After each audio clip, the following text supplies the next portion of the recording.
April 17th, 1945, a frozen rail yard outside Munich. She had been chained for 5 days. No food, no water, no mercy. The Nazi officer who locked her there said she deserved it. Her crime? Telling fellow Germans they should surrender. For that, she was shackled to a metal bar inside a cattle car, left to die in the cold. 23 women were trapped with her, all of them waiting for death. Or worse, the Americans. The propaganda had warned them. Americans torture prisoners. Americans show no mercy. Americans are animals in uniform.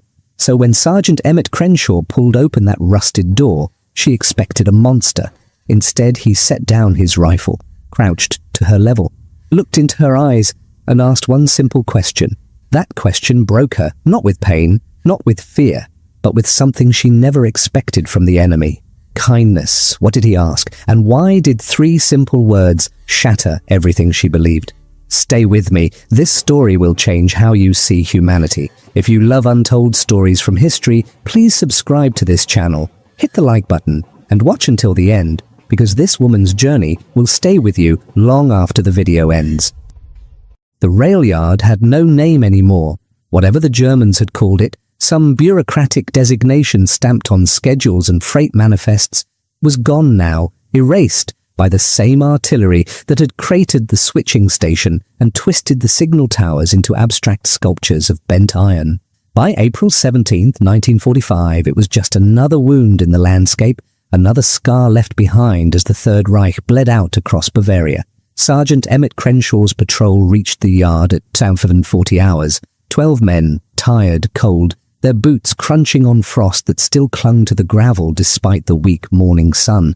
They'd been walking since before dawn, following rail lines eastward, part of the massive clean-up operation that trailed behind General Patton's Third Army like a broom sweeping up the debris of conquest.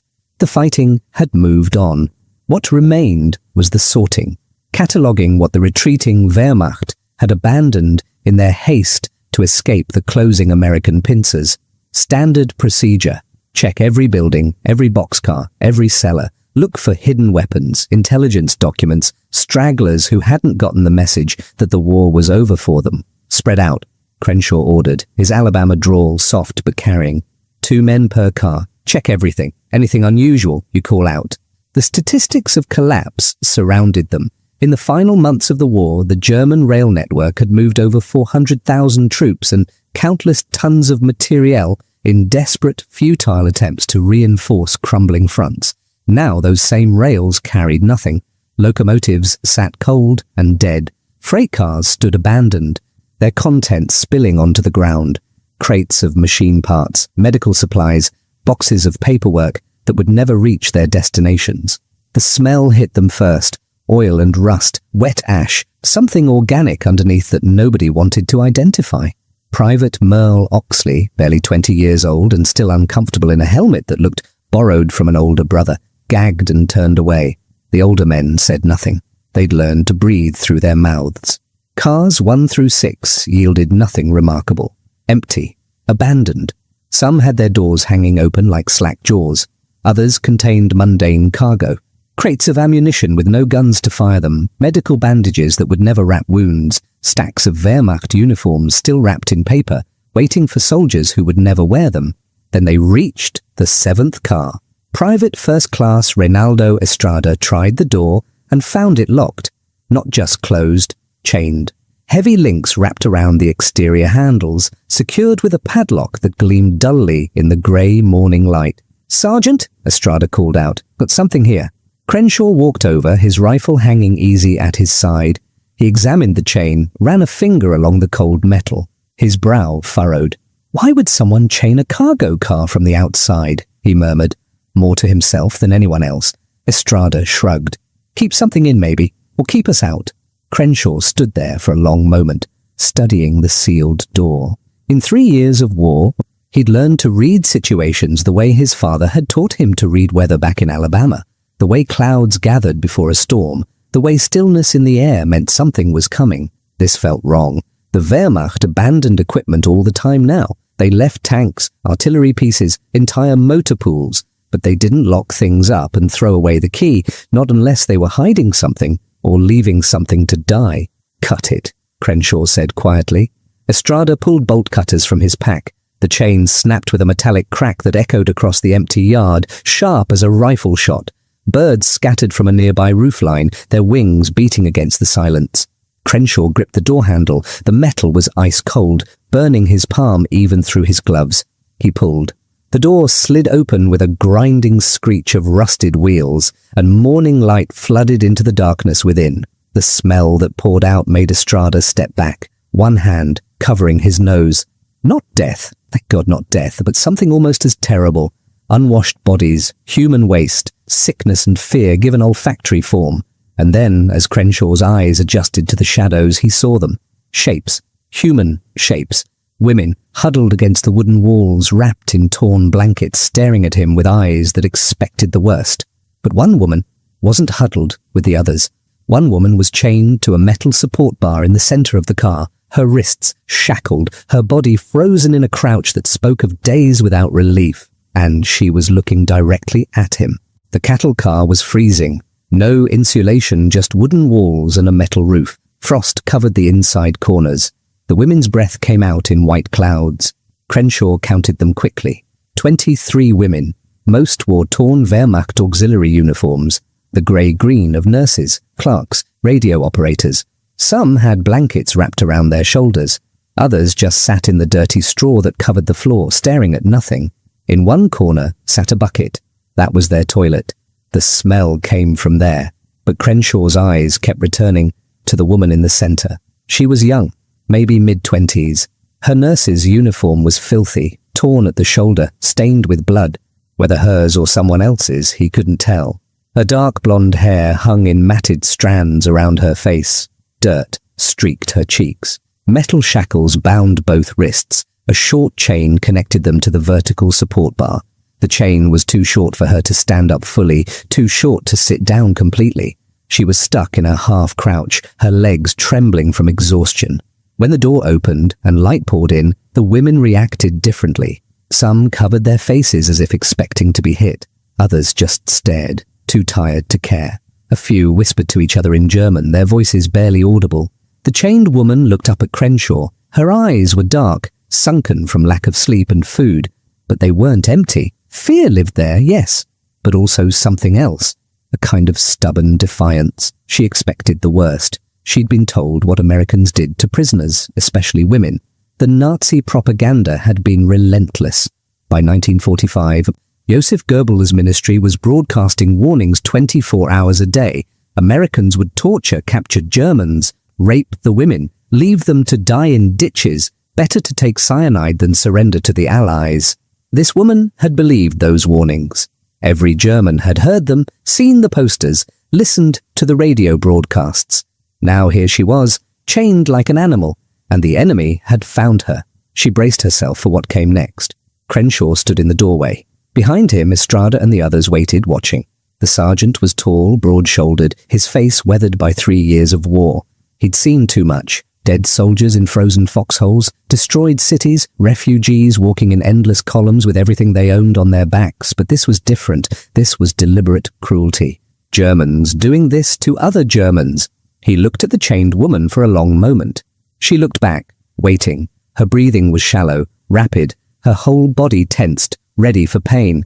Then Crenshaw did something nobody expected. He lowered his rifle, set it carefully against the doorframe, stepped inside the car, slowly, carefully, like approaching a wounded animal that might bolt.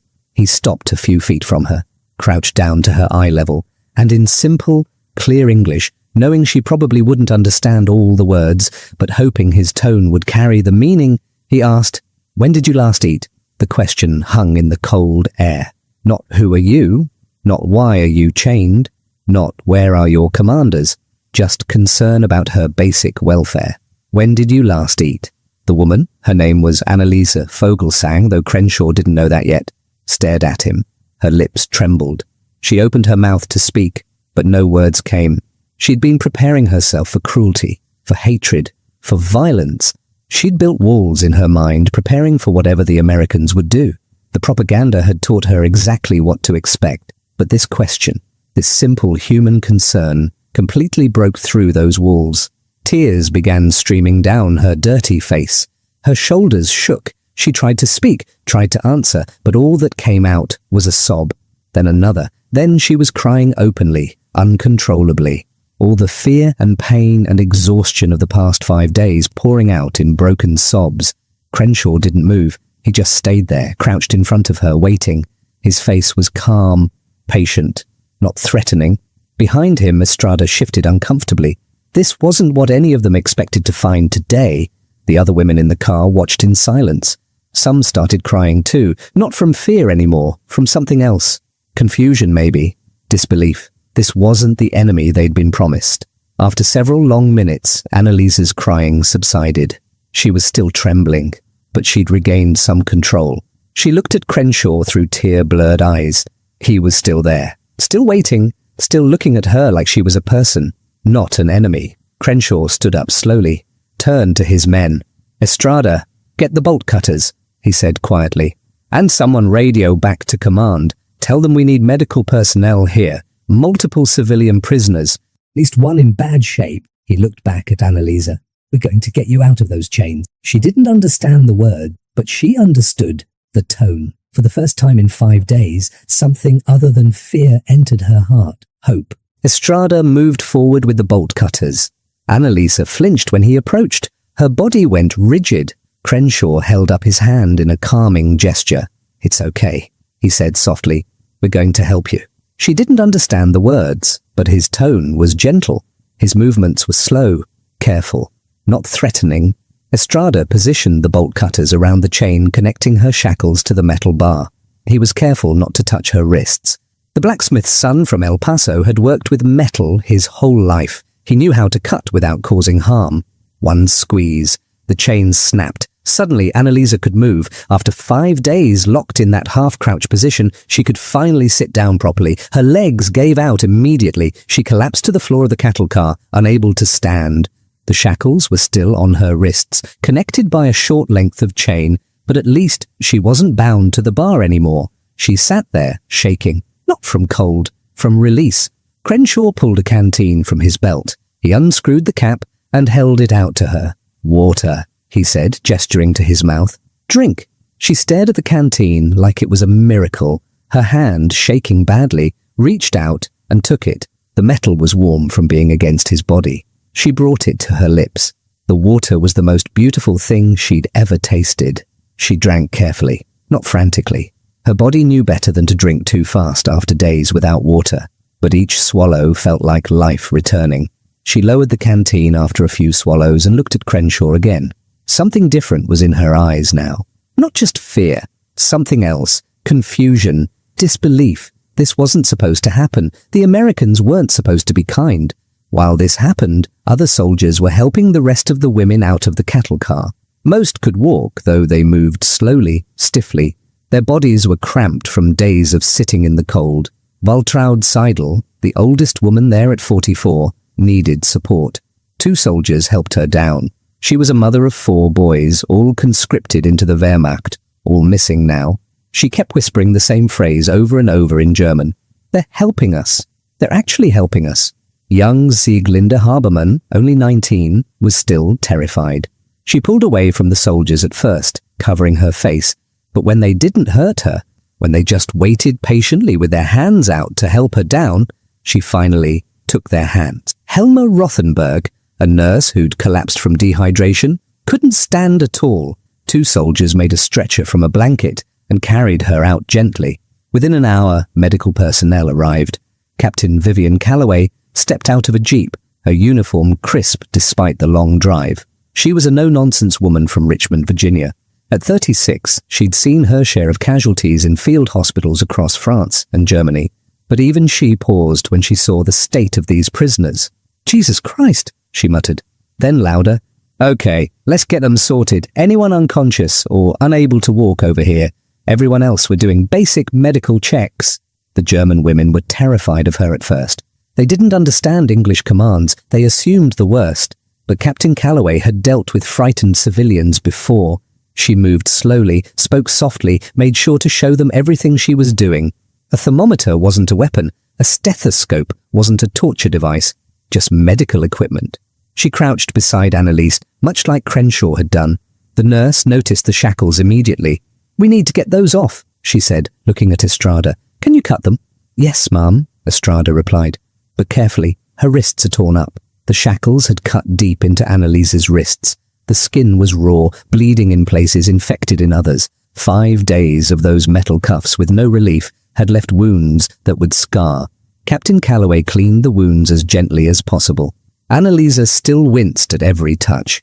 "Who does this to their own people?" Calloway muttered to Crenshaw. It took Estrada 15 minutes to carefully cut through the shackles without hurting Annalisa further. When the metal finally fell away, Annalisa just stared at her freed wrists. She rubbed them gently, feeling the absence of weight. Fresh tears rolled down her cheeks. But she didn't make a sound this time. By noon, food arrived. The army field kitchen had prepared hot soup, bread, canned vegetables. Nothing fancy, but it was hot and plentiful. The German women were gathered in a cleared area near the rail yard, sitting on blankets soldiers had laid out. They watched with wide eyes as metal cups of soup were distributed. The smell of food was overwhelming. According to military reports, the average German civilian ration in April 1945 was down to 1,000 calories per day. Many were getting far less. These women hadn't eaten in 4 days. Crenshaw personally brought a cup to Annalise. She was sitting apart from the others, still looking dazed. When he held out the soup, she didn't take it at first. She just stared at it, then at him. Where was the trick? What did he want in return? "It's okay," Crenshaw said gently. "Just soup. You need to eat." Finally, she took the cup with both hands. It was warm, the first warm thing she'd held in days. She lifted it to her lips and sipped. The soup was thin, mostly broth with some vegetables and bits of meat. Nothing special, but to her it was the best thing she'd ever tasted. She drank slowly at first, then faster. She had to force herself to slow down again. Her stomach, empty for so long, rebelled at the sudden food. She felt nauseous, but she kept drinking. She needed this. Around her, the other women were having similar experiences. Some cried as they ate. Others laughed, short, desperate bursts of laughter that came from relief and disbelief. Waltraud Seidel kept repeating her phrase, "They're feeding us. They're actually feeding us." Everything they'd been told was a lie. The Americans weren't animals. They were just men. Men who gave water to the thirsty and food to the hungry. And that truth was harder to accept than any cruelty would have been. By late afternoon, arrangements were made. The women couldn't stay at the rail yard. It was exposed and unsafe. A temporary camp had been set up 3 miles away in what used to be a German military barracks. The Wehrmacht had abandoned it during their retreat. Now it served as a holding area for prisoners of war and displaced persons. Trucks arrived to transport the women. They climbed aboard slowly, still weak. Annalisa was the last to board. Crenshaw offered his hand to help her up. She hesitated, just for a moment, then took it. His hand was warm, calloused, strong. He pulled her up effortlessly. "Thank you," she said quietly in German. "Danke," Crenshaw nodded. "You're welcome," he replied. The barracks was basic, but functional. Rows of beds with actual mattresses. Not straw pallets, real mattresses.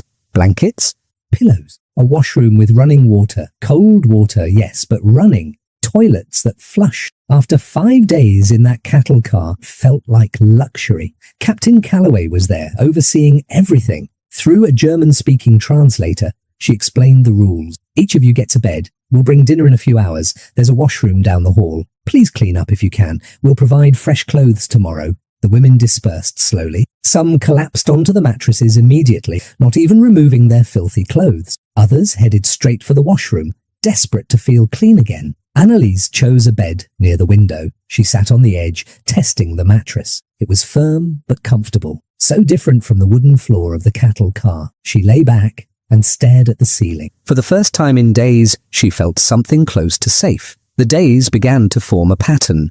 Wake at dawn with a bell. Roll call in the yard. Not for military discipline, but to make sure everyone was healthy and accounted for. Then breakfast. Real breakfast. Oatmeal, sometimes eggs, bread with butter, coffee. The women couldn't believe the amount of food. According to US Army records, each prisoner received approximately 2,000 calories per day, more than double what German civilians were getting. After breakfast, there were work assignments. Light work, nothing strenuous. The Americans needed help sorting through captured German documents, translating things, organizing supplies, The women with medical training like Annalisa were assigned to help in the camp infirmary. Her name, they learned, through the translator, was Annalisa Vogelsang. She'd grown up in a small town outside Stuttgart, daughter of a baker. She'd trained as a nurse before the war, worked in a civilian hospital until 1943, when the Wehrmacht conscripted all available medical personnel. She'd spent 2 years treating wounded soldiers, first in field hospitals near the Eastern Front, then in Germany itself as the Allies closed in. When the Reich collapsed, she'd tried to go home, but the roads were chaos, refugees everywhere, soldiers retreating, SS still executing deserters. Military police had picked her up, accused her of desertion, thrown her into that cattle car with the other women. The officer in charge had chained her specifically because she'd argued they should surrender instead of running. That defiance had earned her 5 days of suffering. Now, working in the American infirmary, Annalise found herself in a strange position. She was helping care for wounded German prisoners under American supervision. Captain Calloway was her direct supervisor. The two women quickly developed a working relationship based on respect. Calloway was impressed by Annalise's skills. Despite everything she'd been through, the young German nurse was competent, careful, compassionate, with patience. "You're good at this," Calloway told her one afternoon, watching as Annalisa expertly bandaged a soldier's leg wound. They communicated through a mix of simple English, basic German, and hand gestures. It wasn't perfect, but it worked. "Thank you," Annalisa said in careful English. She'd been picking up words quickly. The routine was strange but comforting. 3 meals a day, every day. Work that gave her purpose. A clean place to sleep. Hot water for washing. These were basics, things any human being should have. But after years of war, they felt like incredible luxuries. Then the letters started arriving. The mail system was chaos. Most of Germany's infrastructure had been destroyed. But the Red Cross was working to reconnect families. When a woman's name was called at mail distribution, everyone held their breath. Would it be good news or bad? Annalisa received her first letter 3 weeks after arriving at the camp. It was from her mother, written in shaky handwriting on a scrap of paper. Annalisa sat on her bed, hands trembling, as she unfolded it. The letter was brief. Her mother, Matilda, was alive, but barely. The bakery was gone, destroyed in an air raid. Her father, Conrad, was dead, killed in the same raid. Her younger brother, Gustl, who'd been conscripted at age 16, was missing. Probably dead too, though no official word had come. The town was occupied by French troops now. There was no food. People were eating grass, tree bark, anything they could find. Her mother was living in the basement of a destroyed building with 5 other families, sharing what little they had. Annalise read the letter 3 times. Tears streamed down her face. Then she looked around the barracks. Clean beds, warm blankets. She'd just eaten a dinner of beef stew and potatoes, more food in one meal than her mother probably saw in a week. The guilt was crushing. She was safe, well-fed, healthy. Her mother was starving. Her father was dead. Her brother was gone. And here she was, comfortable in an enemy prison camp. That night, she didn't eat dinner. She couldn't. The food turned her stomach. Captain Calloway noticed and pulled her aside. "What's wrong?" Calloway asked, concern in her voice. Annalisa showed her the letter. Calloway read it slowly, understanding enough despite the German. She handed it back, her face sad. "I'm sorry," Calloway said simply. "That's rough. My mother, hungry," Annalisa struggled with the English words. "I eat. No eat." Calloway nodded, understanding the problem. "I know it doesn't seem fair," she said, "but you starving yourself won't help her. You need to stay strong. Maybe someday you can help her, but not if you're dead." The logic made sense, but it didn't make the guilt any easier to bear. Similar scenes played out across the camp. Women receiving letters from devastated families, cities in ruins, loved ones dead or missing, hunger, cold, desperation. And yet here, in this American prison camp, life was almost normal. The contrast was impossible to reconcile. How could the enemy show more care for German prisoners than Germany had shown for its own people? 1 month into their imprisonment, the Americans gathered all the women in the main hall. A projector had been set up. White sheets hung on the wall as a makeshift screen. An American officer stood at the front. Through the translator, he spoke clearly. "We're going to show you something," he said. "Some of you may not want to see it, but we think you need to understand what your government did. What was done in your name? The women looked at each other nervously. What was this about? The lights went out. The projector started clicking. For the next hour, they watched footage from the liberated concentration camps. Bergen-Belsen, Dachau, Buchenwald, mountains of bodies, stacked like firewood, thousands of them, so many that Allied soldiers had to use bulldozers to move them into mass graves.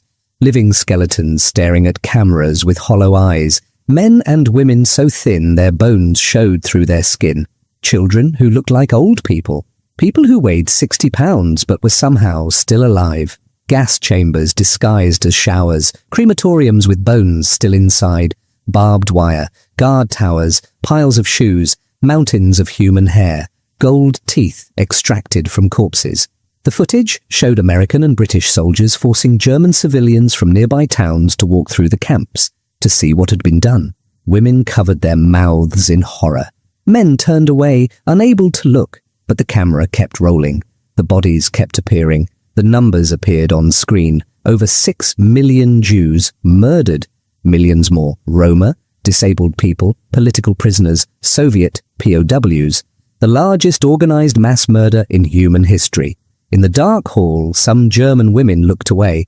Others cried. Waltraud Seidel fainted and had to be carried out. Annalisa watched it all. Tears streamed down her face, but she couldn't look away. Her hands gripped the edge of her chair so hard her knuckles turned white. Young Sieglinde, who'd clung to Nazi beliefs even after capture, stared at the screen in shock. Her mouth hung open. When the lights came back on, the room was silent. Absolute, crushing silence. Someone whispered in German, we didn't know. But the American officer heard her. Through the translator, he replied, maybe you didn't, but someone knew, a lot of people knew, and now you know too. You can never say you didn't know. His voice wasn't angry, just firm, factual. The women filed out slowly. Nobody spoke. What could they say? That night, the barracks was different. The women who'd still defended the Reich, who'd insisted Germany had been right, were quieter now. Some still claimed the footage was fake, propaganda, lies meant to justify Allied victory, but their voices were weaker, less certain. Annalise couldn't sleep. She kept seeing those images, those bodies, those faces. How had it happened? How had an entire nation allowed this? The answer, she realized, was that they'd chosen not to see. It was easier to believe the propaganda, to focus on their own problems, to convince themselves that surely it couldn't be as bad as people said. She'd done the same thing. She'd heard whispers about camps, about deportations, about disappearances. Jewish families who'd lived in her town for generations, suddenly gone one night. But she told herself it wasn't her problem. She was just a nurse. She just helped people. She wasn't responsible. But silence was complicity. Not acting was a choice. She understood that now. The next day, Sergeant Crenshaw found her sitting alone outside the infirmary, staring at nothing. You saw the film, he said. It wasn't a question. She nodded, not trusting herself to speak. He sat down beside her, leaving a respectful distance between them. It's a lot to take in, he said quietly. How do you... She struggled for the English words. How do you forgive after seeing that? Crenshaw was quiet for a long time. I don't forgive what was done, he said finally. I can't. Nobody can. But you. He looked at her. You're not responsible for that. You didn't do it. You didn't even know about it. But I should have known, she insisted, her English getting better from weeks of practice. I should have asked questions. I should have... You should have. Yes, Crenshaw agreed, surprising her. But you didn't. None of you did. And you can't change that now. What you can do is make sure it never happens again. You can make sure you never stay silent again. That's the only way forward. She understood then why he'd asked that first question. Back at the cattle car. When did you last eat? It hadn't been about intelligence gathering. It hadn't been about establishing dominance. It had been simple human compassion. He'd seen a suffering person and wanted to help. That was the difference. That was what her government had lost. The ability to see enemies as human beings. The Americans hadn't lost that. Despite everything, despite all the death and destruction, they still saw people. Why did you ask me? She said suddenly. That first day when you found me. Why did you ask when I ate? Crenshaw smiled slightly. Because you looked hungry, he said simply. And because everyone deserves to eat. Even prisoners. Even enemies. That's what makes us different. She felt tears on her face again, but they were different this time. Not tears of grief or guilt. Something else. Maybe hope. Maybe the beginning of healing. She'd been taught to hate Americans, to fear them, to see them as barbaric monsters, but they'd shown her more humanity than her own government ever had, and that was the truth she'd carry for the rest of her life. The truth that kindness was stronger than propaganda, that compassion could break through walls of hatred, that sometimes the most powerful weapon wasn't a gun or a bomb, it was a simple question. When did you last eat? 6 months after liberation, the war in Europe was over. Japan had surrendered. The world was beginning the long process of rebuilding. In the camp, preparations were being made for repatriation.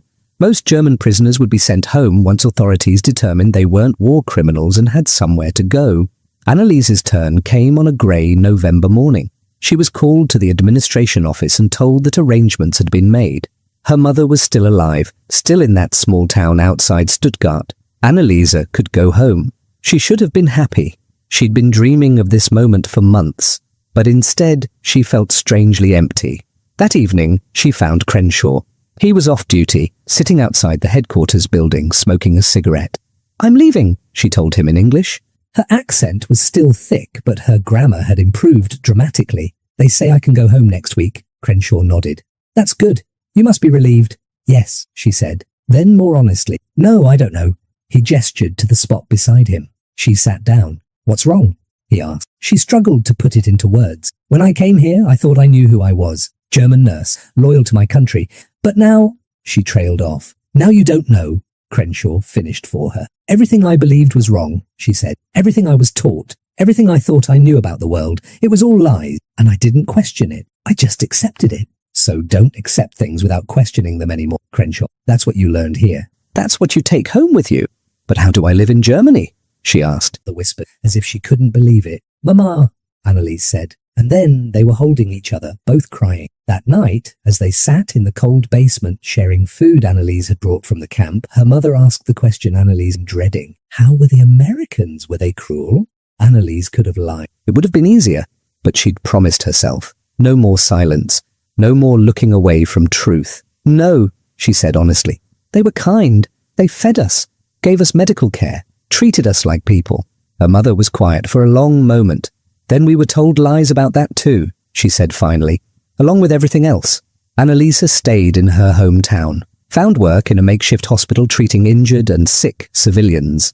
Conditions were terrible, limited supplies, no heat, not enough staff. But she did what she could. The skills she'd learned in the American camp served her well. Years later, when Germany had begun to rebuild, when the worst of the hunger had passed, Anneliese married a local teacher. They had 2 children. She told them stories about the war, about what had happened, about the lessons she'd learned. Never stop questioning, she told them. Never accept cruelty as normal. Never dehumanize people, even your enemies.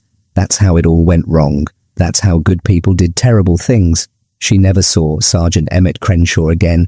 She didn't know if he went home safely. Soldiers were shipped back to America, disappeared into civilian life. But she thought about him often, about that first question, about the kindness he'd shown when he could just as easily have shown cruelty. That moment had changed her life. It had broken through the propaganda, forced her to see the enemy as human, and in doing so, forced her to question everything she'd been taught. A simple question, "When did you last eat?" became the turning point. Not the liberation itself, not the food or medical care or clean bed, but the how do I go back to a place that did those things? How do I look people in the eye, knowing what happened? "The same way everyone else will," Crenshaw replied, "by trying to be better, by building something new, by making sure it never happens again." He paused. "Germany will need people like you, people who understand what went wrong and want to fix it." She looked at him, this American sergeant who'd shown her more kindness than her own government ever had.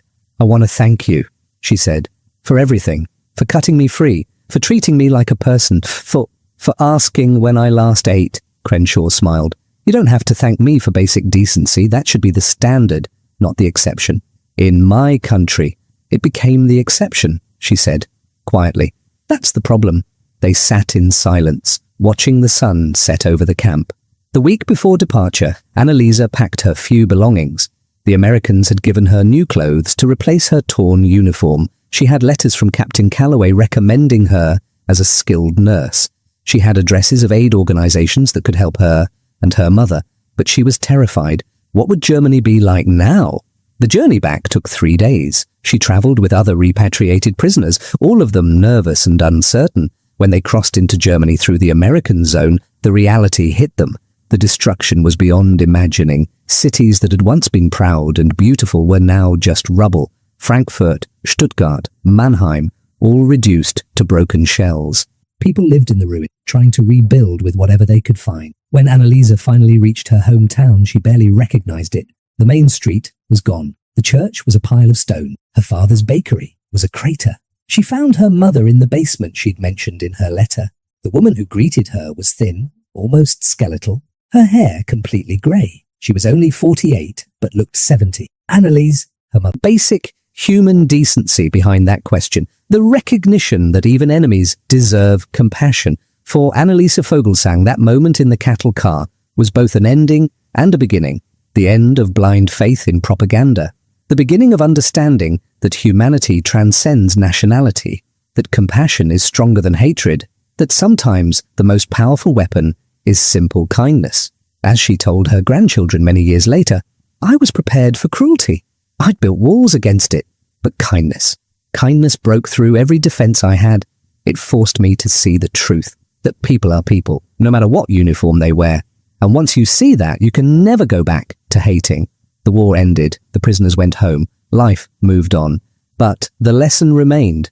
In our darkest moments, what we choose to ask each other, how we choose to treat each other, can change everything. That's the story worth remembering.